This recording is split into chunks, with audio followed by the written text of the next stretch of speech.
Let me come back to the encyclical of Pope Benedict, and the title, Caritas in Veritate, love or charity in truth.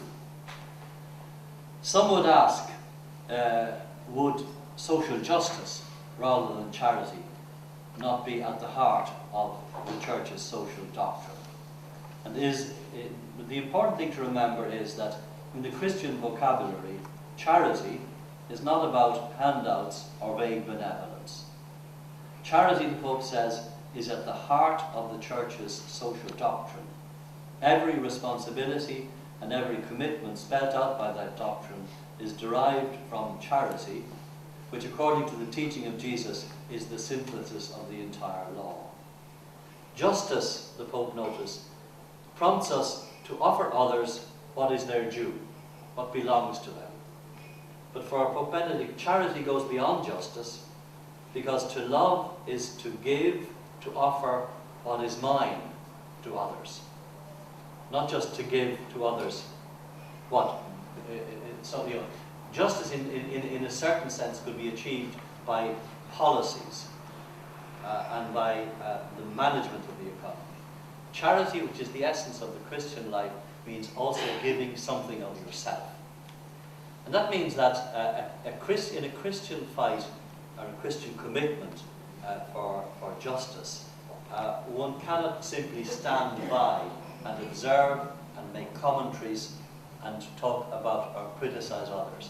There must always be that element of, what I would say, getting your hands and your shoes dirty. If you feel that you can work for justice simply sitting back and writing or observing, then you've actually missed it. You must give something of yourself.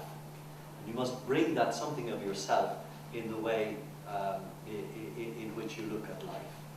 The two concepts which the Pope again takes up, which are the essence of charity, are the biblical concepts. One is gratuitousness, and the other is superabundance. Now, they may not sound particularly cool words to use at the time of today.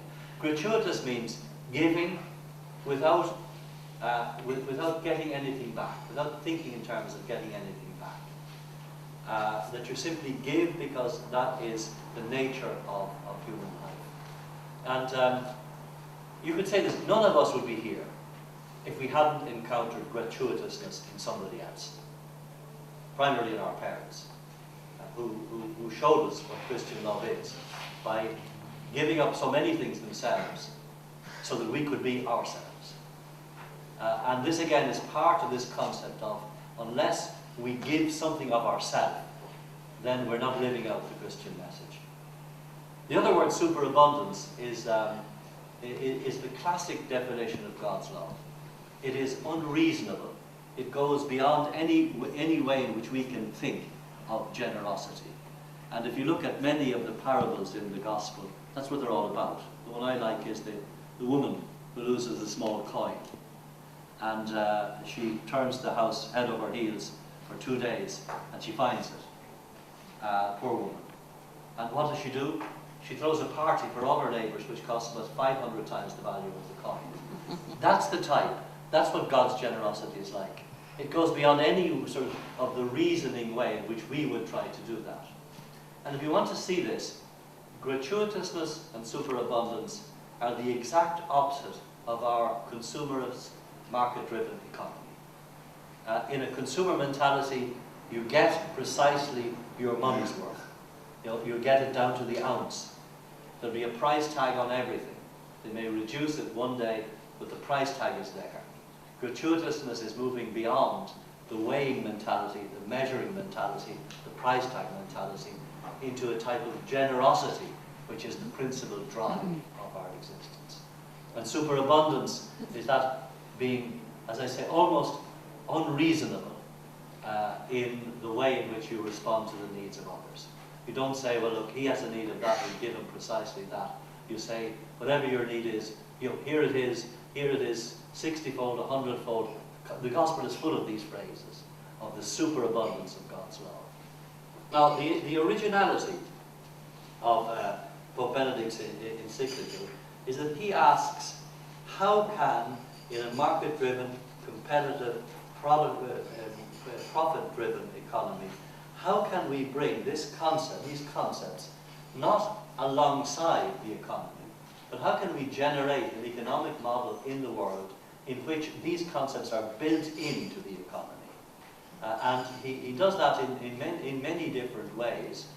First of all, in the sort of negative way, in indicating how it should not be done, and in identifying where it has not been done.